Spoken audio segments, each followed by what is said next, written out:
All right, friends, out of respect for your time, and our opportunity to share and have time with Paige.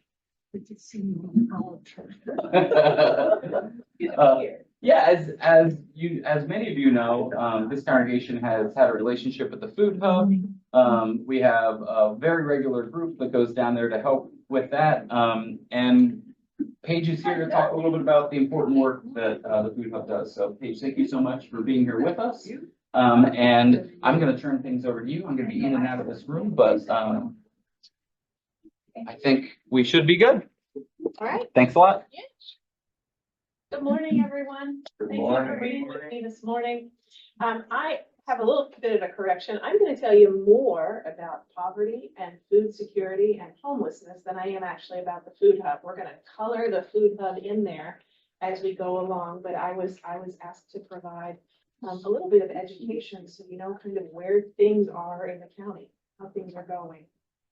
So quickly, are all of you familiar with the Food Hub? No. Are you familiar with Lancaster County Council of Churches? Yeah. Lancaster County Council of Churches changed its name to the Food Hub in about 2019.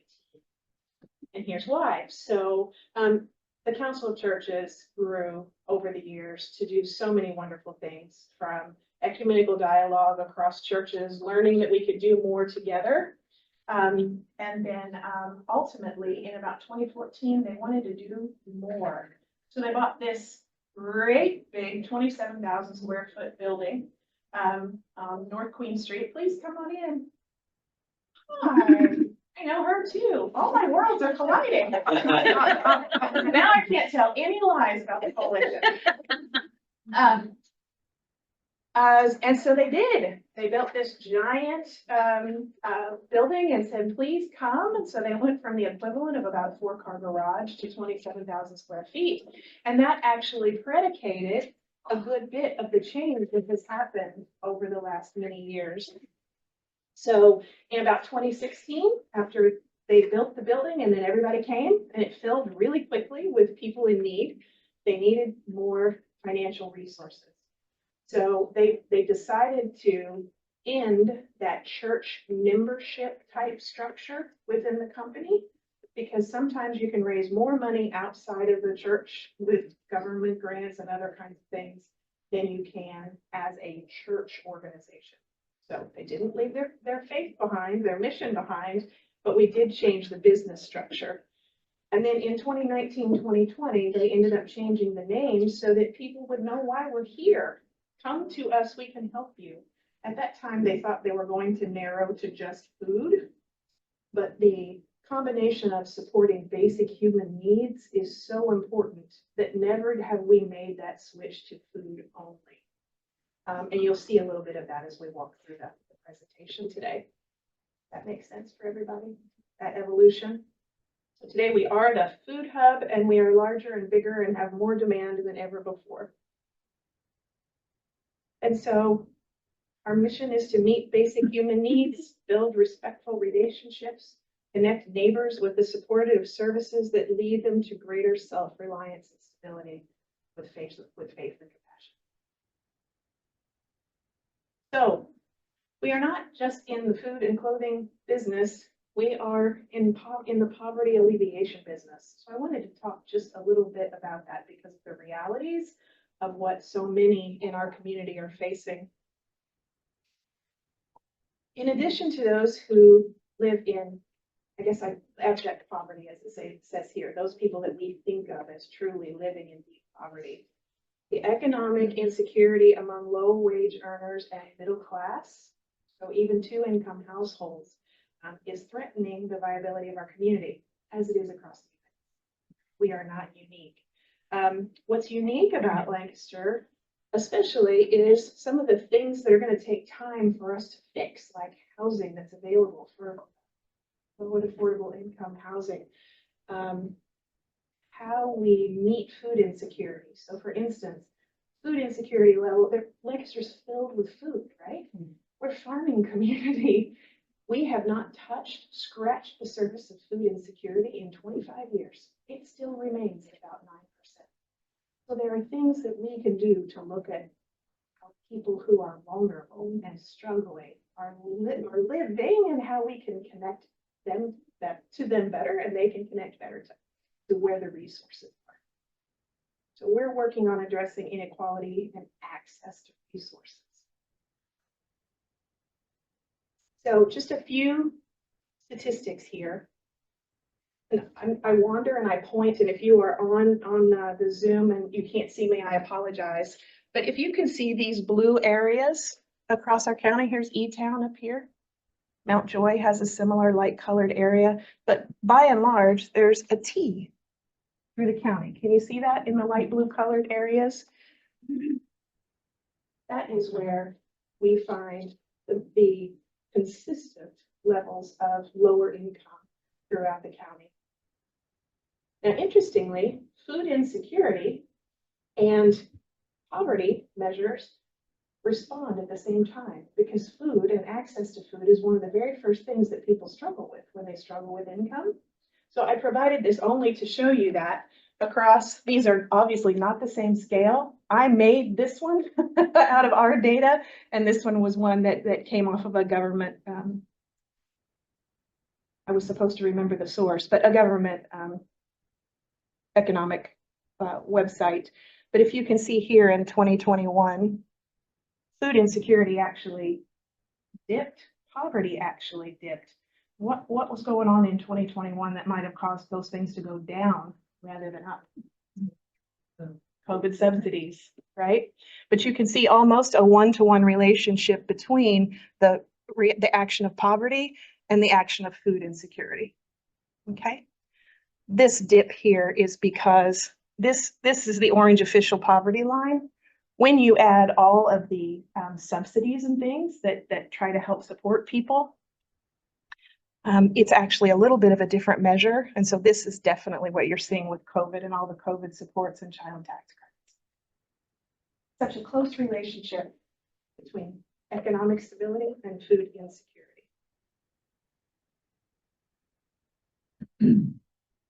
So poverty in Lancaster County. Of Americans living in poverty, 9% are white, 17% are Hispanic, 18% are African American, and those demographic statistics represent Lancaster County by and large as well.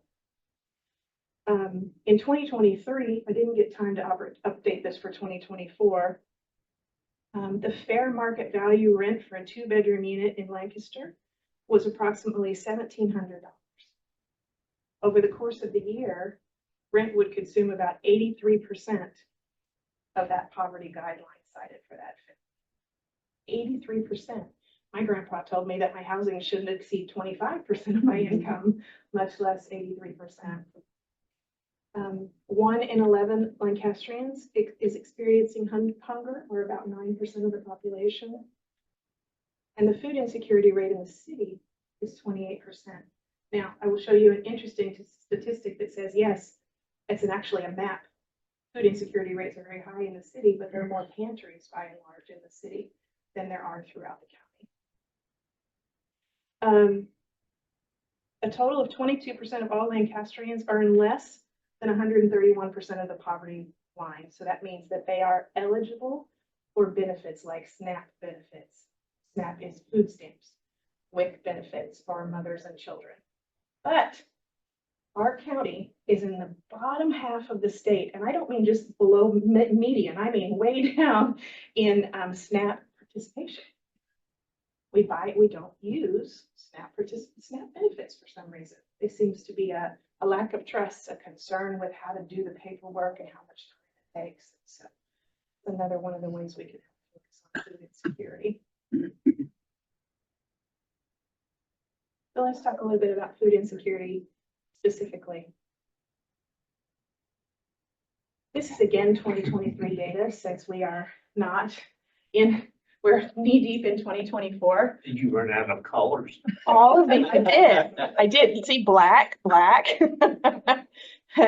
All of these pretty colors, and orange being 2019, which was not long after we changed our name. People came to know us, right? The moral of the story is not all these pretty colors, other than 2019 was our highest year served until 2023.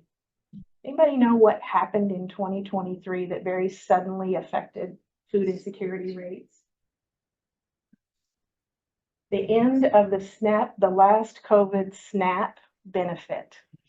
And so in the meantime, we had inflation, we had gas prices, we had food deficits.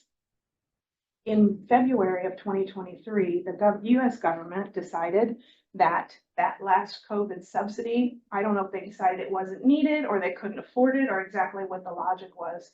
It wasn't to end until October of 2023. And they said, nope, we're stopping at March 1 of 2020.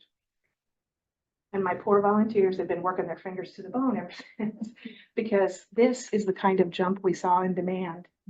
If I had added 2024 for you, so from where is 2022? 2022, we were seeing an increase, right? This blue line, we jumped to the black. 24 is up here. We're another 28% higher already in 2024 than we were in 2023 in demand for food. I don't even know what else I can say about that other than here it is. The demand, it continues to rise. So if you'll notice, this is a map of Lancaster County that's just measuring food insecure individuals across the county, where you see the dark orange, see the T, just like the poverty map. Those are some of the areas that have the greatest measures of food insecurity, including Elizabethtown and Mount Joy. When you can see the map has this dark orange thing right in the middle of it.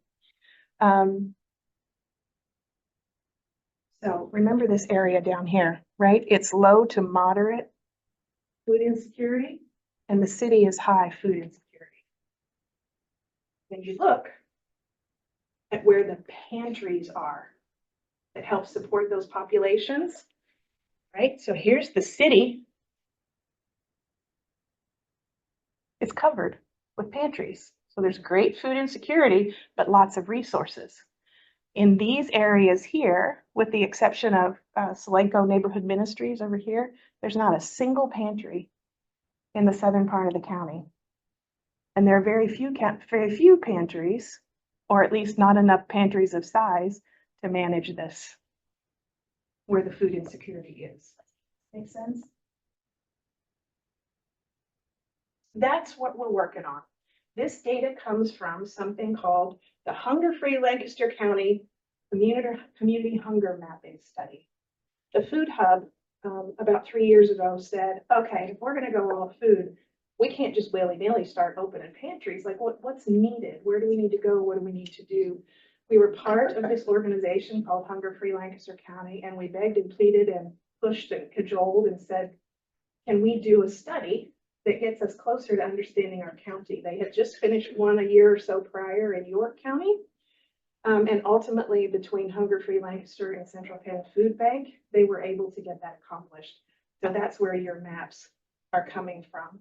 And that is the data that we are using to determine how we can do a better job of addressing and actually changing the food insecurity rate in Lancaster.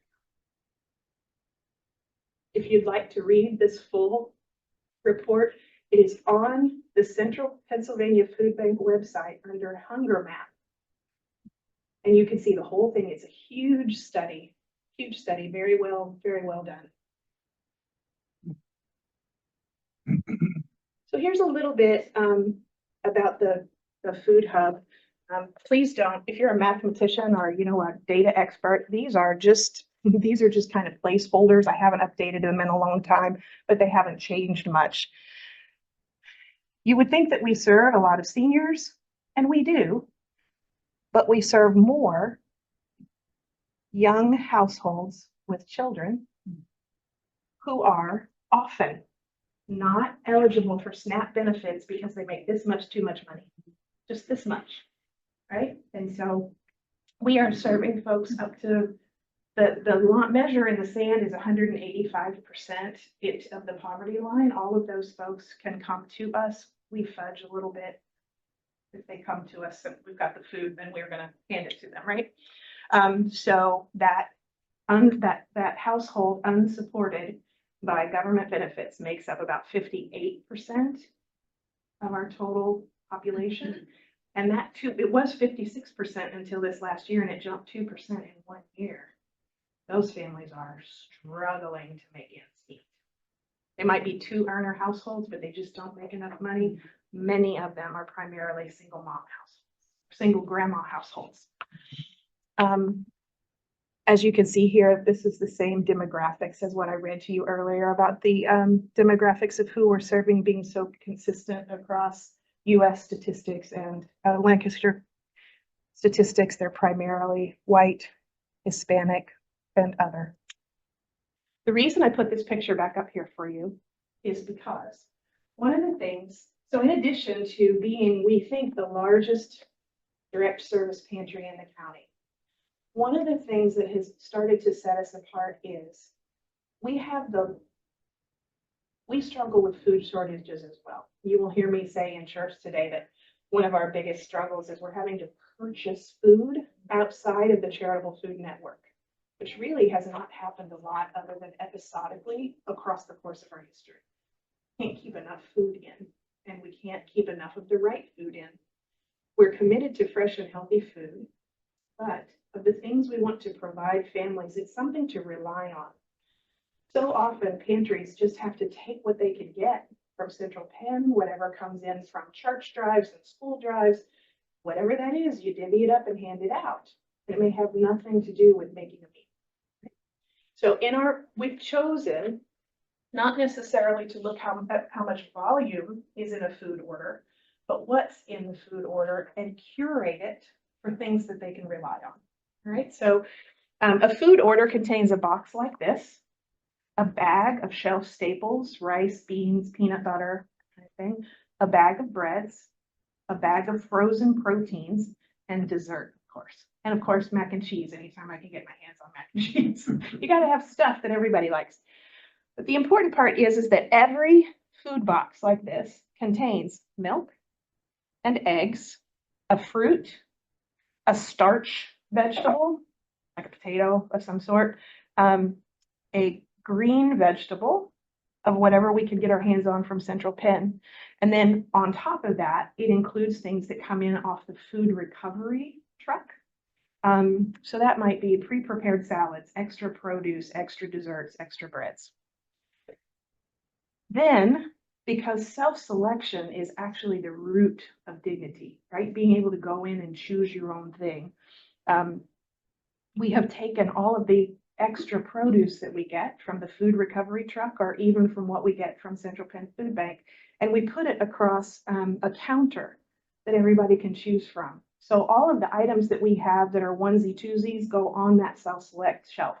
All of the extra produce, so people can choose what they want to go in their box, goes on the food counter, and they can choose what additionally they want to have in here. The idea is, how can we make sure they have healthy carbohydrates, produce, healthy proteins in an order that they can rely on each month. So they can come to us once a month. It's about a 70 pound food order that is hopefully getting fresh and healthy foods into their homes.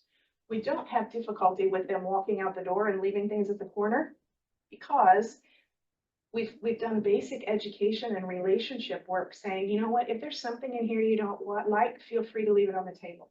Give it to your neighbor. Give it to somebody that likes it. Please don't leave it on the corner. You will find oftentimes that people are out of the tables and they're swapping as they're exiting. So thus far, unless some landlord's not reporting it to us, we are not seeing a great deal of our food end up in the streets or in the trash. I may also be a little Pollyanna, but we've at least tried to do our best to help them share food. So in 2023, we served 48,000, which was up from, I think, 42,000.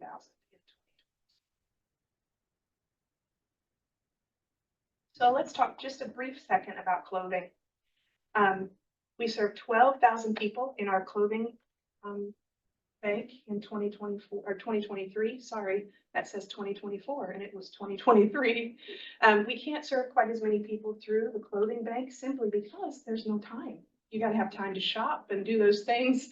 And it takes a good bit of time for people to get through the line. So we just simply can't serve as many people. Clothing is part of what we do because it's a basic human need. Food, clothing, shelter. Food, clothing, shelter. Your basic human needs. It is our oldest program. It predates our food program. Was actually started in partnership with Mennonite Central Committee back in the 40s as refugees were coming in from overseas, and it stuck. And so nobody measures clothing because there's no dollars in it. It's hard to measure the value and the impact, but we think we have the largest free clothing bank in the county, which means it takes a lot of clothing coming in because all that clothing goes out for free. We do have a partnership with Community Aid. They provide a little bit of income for us for the overage inventory that we have, and we donate it to them to try to help keep the clothing bank running. But we often question this because if you look at it from a business perspective, it takes up thousands of commercial square feet to manage the inventory, and it takes tons and tons of volunteers and staff to make it run. It's an expensive endeavor. If we didn't have volunteers, you can't measure the value. But as I was working with Community Aid, they taught me how to measure the value of what's going back into the community. That clothing program, by serving only 12,000 people, still put $900,000 in budget value back into the community, into client impact and community impact. So we're very shiny about it now, and we go, oh, this is making a difference. So it truly is one of the big things that helps families make ends meet, especially that 58% working house. So I forgot to update my photos on homelessness. I apologize. So when you think about homelessness, what do you think about are the causes of homelessness? I've listed some of them here, but what do you think of? What's on the top of your list? Why do people become homeless? Rent values. The rent costs. Rent? You don't have to answer. Beth and I live in this. So all of these are, but when we look at our work, and there is study on this as well, there are two things. Trauma, root cause is trauma, and loss of relationship. Those are at the very root of every single unsheltered neighbor that we. It's really hard for those of us in agencies and governments and things to approach a problem that's rooted in pain, in loneliness. Just putting a roof over their heads won't necessarily help. You're involved in the shelter here locally from the beginning, and what I found was that was surprising. It seemed to be a lot of mental illness. Like I had a guy trying to come in, and he'd rather stay in the cardboard box where he was staying. He felt free, and he was a veteran. It's really hard. So when you The richest country in the world. because he's a veteran, if you'll allow me, I'll use that as an example. We often cannot fathom what someone has been through who's a veteran, nor can we fathom how they ever get over it. So, and that could be at the root of why he is living the way he is. It could have been traumas piled on top of traumas. It could be drugs on top of mental health. So when we try to point to causes and say mental health and drug use and this and that and so on and so forth, all of those things may be true.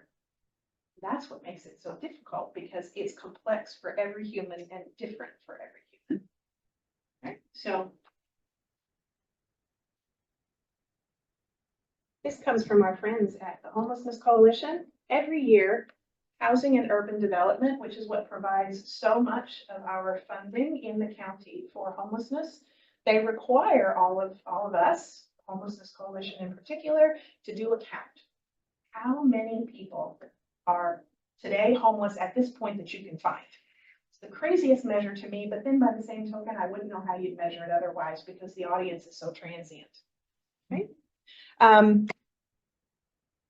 So this is the 2024, so just this January data, brand new data. Help me, Beth, where's the big, here it is. 597 people on that day were deemed to be homeless in some way, shape, or form. They might have been in an emergency shelter. They might have been in some sort of transitional housing, like a life improvement program like Water Street or Echoes or any of those. I don't know what 14% more unsheltered people this year than in the prior year. So in the time, and you'll have to forgive me because I can talk about homelessness all day long and I can't remember what points I was going to make. Okay. So in the time that we have been in the homelessness space, it began as winter shelter for men or women. At one point way back in our history, I don't want to say way back because it's my era, but maybe the 70s, there was actually a home for men and young men.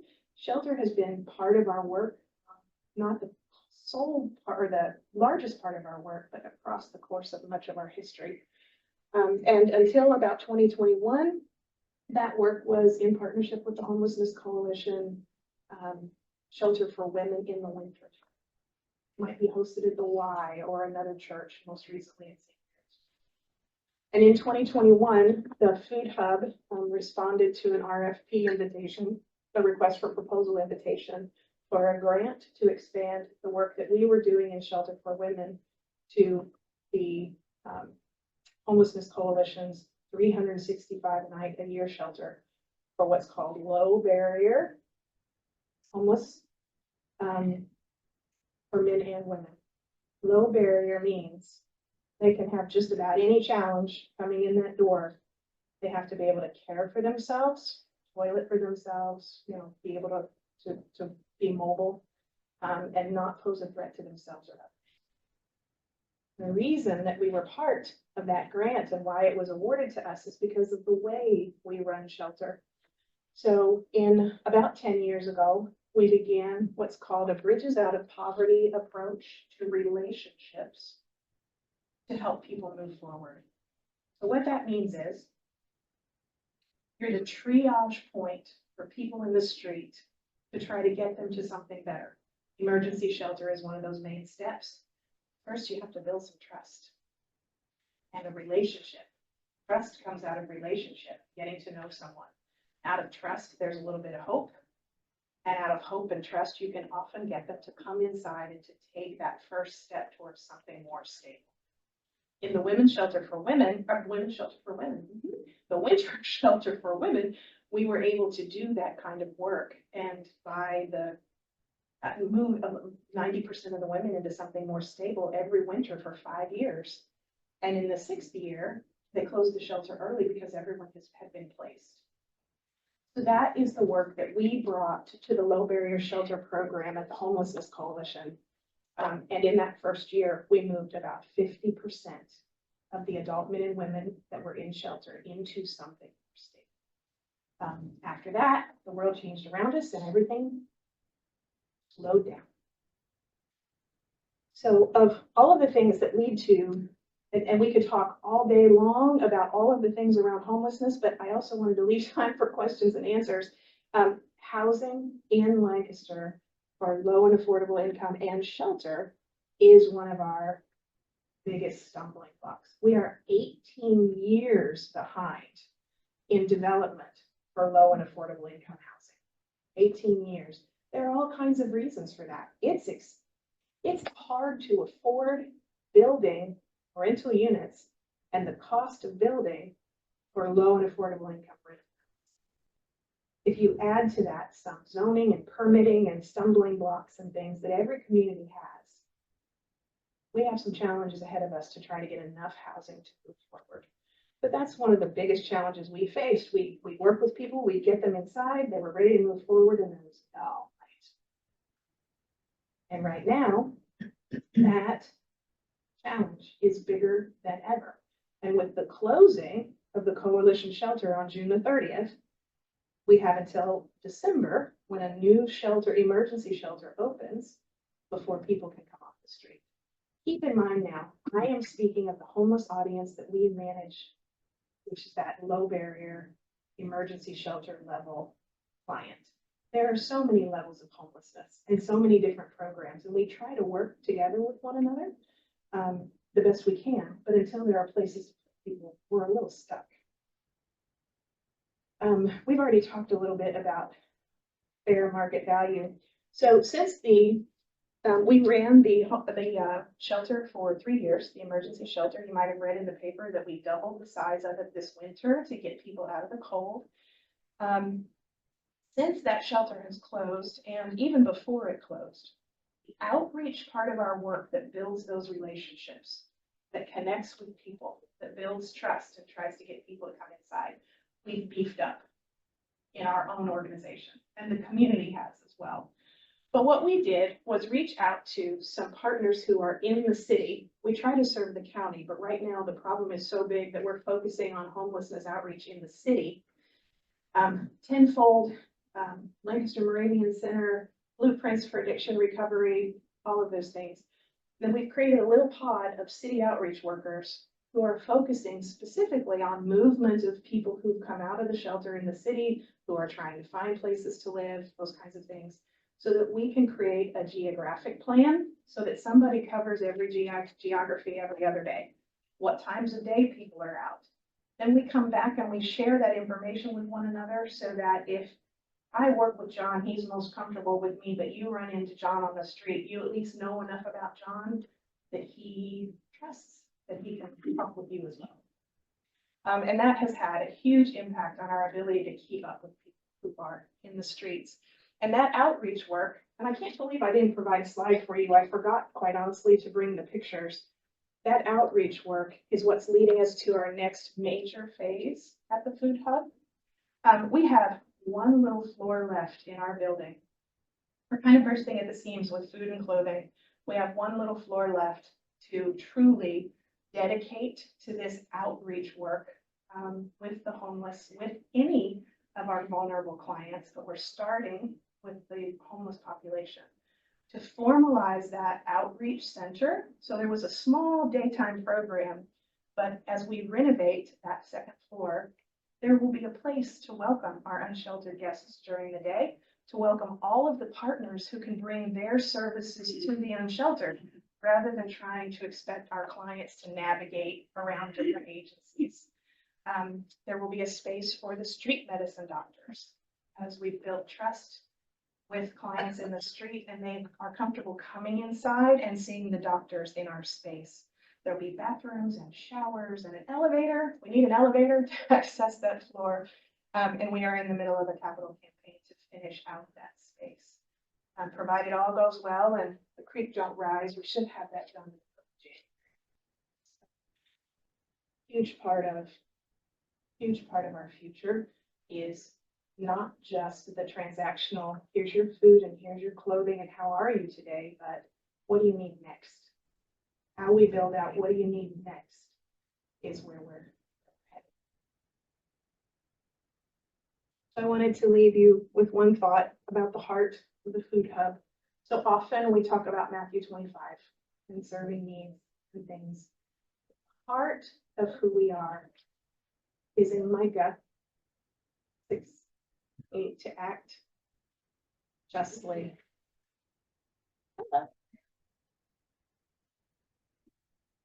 Live justly. I just lost my train of thought. You know Micah 6, and to walk humbly with our God. To help me. Who knows He's it? showing you what is good. What does the Lord require you to do? In justice, love, mercy, and much Love, mercy. Thank you. I was putting love in the wrong place just all of a sudden. And walk humbly with our God. That's what we're trying to do.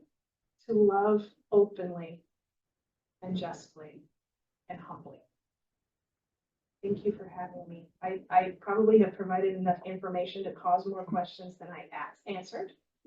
But You were talking about the cause of homelessness. One of the things I remember was when talking about mental illness, which we ran into in the shelter quite a bit. And we had forgotten that the state had closed all the institutions years ago. I can't remember when that was. My wife reminded me. During Ronald The Reagan. 80s? 83. 83, when they closed all the institutions. Where did all those people go? So I am really feeling my age all of a sudden because I have a number of young people on my staff. And you forget until you suddenly have a number of young people on your staff, how different your viewpoint is on things. So I said, if they hadn't closed all the state hospitals, well, they looked at me like I was some sort of ogre. Hold on. Maybe if the state hospitals had been run justly, right, legally, and they hadn't been so corrupt, the need. You can't ignore that there is a need for people to be cared for who either can't care for themselves or have run out of resources to care for themselves. And the state hospitals, when they were a good thing, my grandfather worked at a state hospital for decades, were a good thing. So the population we see on the street, developmental disabilities, especially in this area, wow, they are significant. And those folks are always going to struggle. Can I give you an example? My very best friend has a son who is high functioning autistic, works, he has a girlfriend, but his ability to manage complexity or to take multiple stimuli at many steps in a row without someone to assist him is challenged. So just yesterday, we were on a power walk and she was frustrated and we just kept going faster. I said, what's going on? Despite the fact that they had done all the steps to have his Medicaid renewed, they kept throwing single paper stumbling blocks in their way. So up until this point, he is 20 or 21. They have just turned 20. Mom would do that paperwork with him. Last year, he sat down with her and they got in front of the computer and they did all that paperwork. This year, he drove and she sat with him. Same steps, no mistakes. They are up to their fourth. You didn't fill this out, or we need this at this or something. And then all of a sudden, yesterday, they got a letter, Friday, they got a letter that had canceled their Medicaid, or his Medicaid, as of September 4th. His medications are $1,000. And it could be 6 months, right? He's working somewhere where he could pick up insurance, but only on open enrollment, which won't pick up until January. Okay, so he has mom and dad. He has mom and dad to help him navigate. But here's what would happen. If you met my friend, we'll call him Jonathan, you wouldn't really realize, unless you had a long conversation with him, where he struggles, because he likes to talk. Has a problem with the off button, actually. He has a fiance. If he is not with mom and dad, here's what would happen. He wouldn't have insurance. He would have come off his medication because he didn't have a choice. He doesn't have $1,000 just sitting around for the next 3 months until some other thing.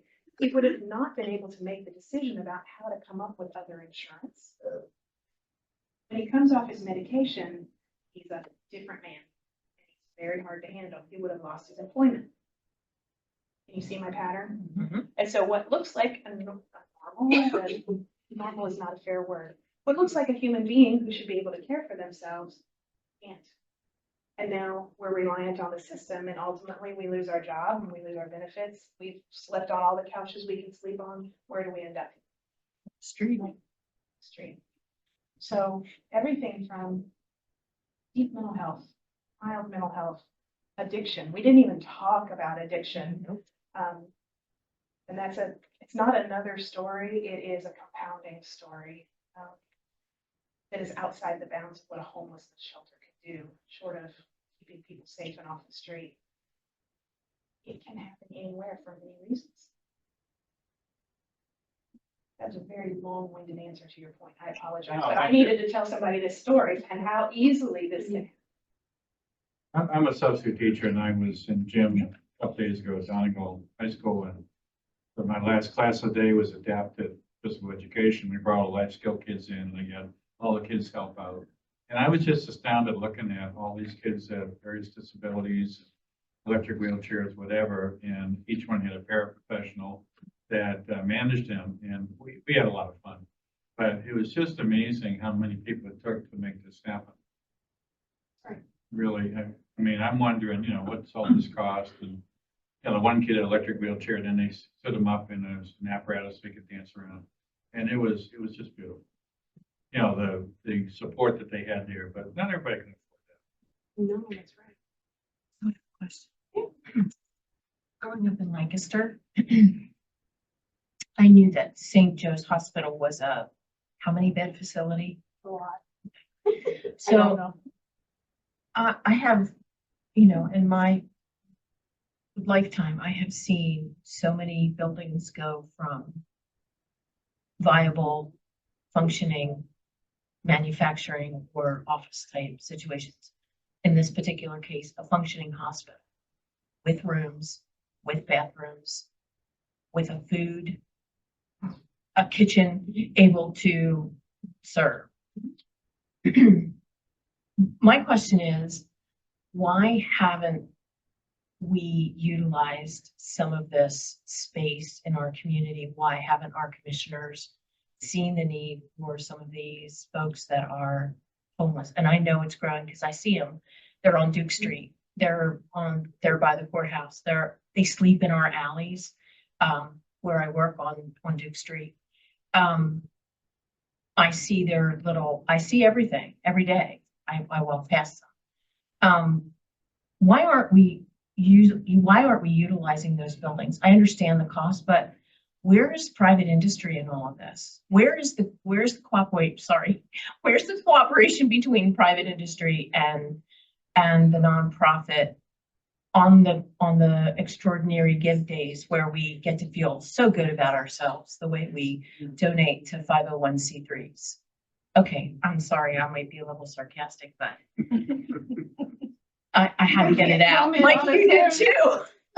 So just because you used the St. Joe example, you know, there's one side of me that says, yes, absolutely, it's a good question. But on the St. Joe example, it's a shining example of private industry and nonprofit, and maybe government. I don't know where the LCHRA plays in that building, Housing and Redevelopment Authority. But St. Joe's is being turned into an expansion for the Milagro House Good. program. I didn't know that. And then the remaining floors are going to be, is it low to moderate income or is it? It's all some sort of subsidized Good. housing. There's so many different types, Mhm. permanent supportive, SRO, but I think that they're intended to be small and efficiency. And then on the opposite side of the street, Milagro House will continue kind of some of that. They're administrative, and behind that, there will be another project that is turned into that same housing by HDC. Good. So there is some of that. HDC has the ability to pull different types of funding. There are other developers that will tell you it's just private developers that will tell you it's just too expensive. They can't charge what they need to pay the rates that they need. So it's a complicated dance. It's complex. Complicated to me means you're hard pressed to figure it out, but complex, you can work your way through it. Good. I'm glad somebody is at least utilizing that building, because for it to fall apart, no, I mean, I was in the hospital many, many times. It's a beautiful hospital. It's a beautiful facility. It should be used. It's on the bus route. They could still get to a job and come home and live in that space and be protected out of the elements. They wouldn't have to worry about it. We attempted to turn that into the emergency shelter a couple of years ago, but it had already been purchased by HDC, promised to Milagro House. But what I think they weren't prepared for was how long it was going to take to get through that permitting process and all those good things. And so we didn't get to put the shelter there, but we were also going to use it for temporary emergency shelter until that time that they started developing. But the HVAC had to be updated and all kinds of things that didn't make sense to invest hundreds of thousands of dollars in for a temporary. And Otterbein, across the street from you, how's that going? That's actually a better question for your friend behind you there, but my understanding is Otterbein is moving forward. They've started construction. The YMCA will now be the operator of that shelter. We will not. It's too big for us, and just running shelters outside of our mission. Our sweet spot is the outreach relationship. And we are partnering with the Y, because he says, you know how to do relationships and I know how to run shelter. And we're literally catty cornered. You are. can throw a rock from You where can. we are. So we're looking very closely at how that works, how to help. I've already met with the school principal next door because the face of that neighborhood is changing.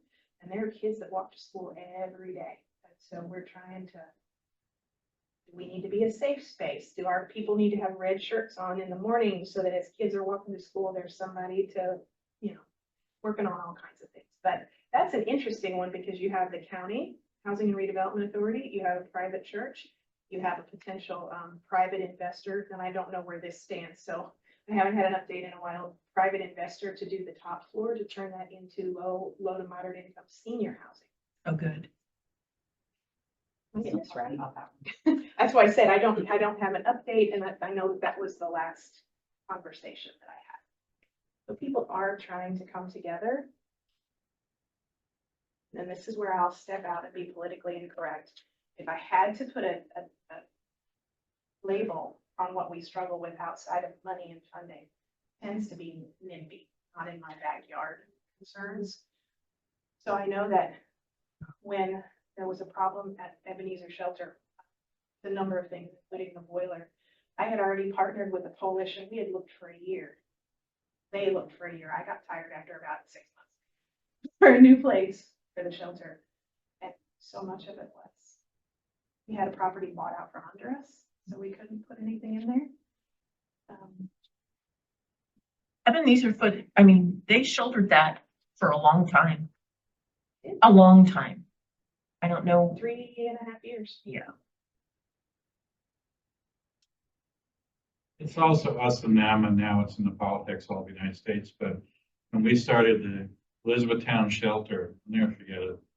I was up at the restaurant and talking to somebody, and they said, "Oh, come on, we have no homeless here in town, Elizabethtown. We don't want them people from Lancaster City." In other words, the shelters down there. And I said, "They're here." Because when we opened the door at the church, day one, guess what? They came. We're coming ever since, and recently we've had 40 a night, I understand, at Echoes. So, and that led to the founding of Echoes, but, and Deb Jones was the first director, a good friend. But, I was just surprised that there was just no public perception of the problem. And I said, what about the people living on the tunnel over here in the box, like my veteran friend who was one of our early shelter people? The end of the story with the veteran guy is we moved him into housing in Lancaster City. Turns out he was a Iraqi war vet, and he was an electrician, master electrician. Calmed down, got him housing. We got him back with his wife and daughter. Now they can't live together, but they were reacquainted. And he became, it takes a village to put him back on the street as a useful member of society. So that was one of our success stories. Exactly. Before I leave you, I can't see a clock, so you guys are gonna have to raise your hand at me. I wanna leave you with a tiny bit of a definition. When we talk about the people that we see on the streets in the city, we say, why don't they have where to go? Why don't they go to Water Street? Why don't they? The definition of low barrier emergency shelter, meaning walk in, have a place at night, you may be stoned or drunk or whatever you are. There are except in the wintertime, there are no emergency shelters in Lancaster County right now that don't have some sort of requirement to qualify. It doesn't mean they won't bring them in for a night or two. And there's nothing wrong with those programs, not a single solitary.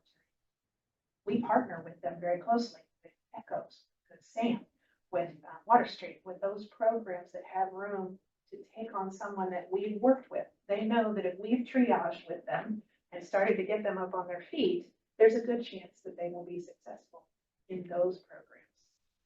Water Street has a little bit of an emergency situation, but again, you're qualifying to see whether or not you get to stay or you're gonna have to. So when we talk about emergency shelter in the news, try to remember that getting people off of the street is that emergency shelter first step to the programs that might be ready to bring them in also. Winter time is different. We all open some winter shelter beds wherever we have space. But not being able to have places for our people in the street to jump in and go to is very, very difficult, and it happens to be exceedingly expensive. You have to run it 365 nights a year, and you have to have enough staff to staff it safely, and it's a hard job. So I know it can get confusing in the newspaper when we talk about this shelter and that shelter, and the Poor Coalition has 14 different types of shelter that they're trying to communicate about, and the newspaper hardly ever gets it right. Where we have a shortage of low barrier emergency shelter in the county. That's what this new Otterbein shelter will help with. But the problem won't be done at that point. We have hundreds of people who are unsheltered and 80 beds. So that emergency shelter, how can we help? Is a big part. Thank you for having me. Thank you.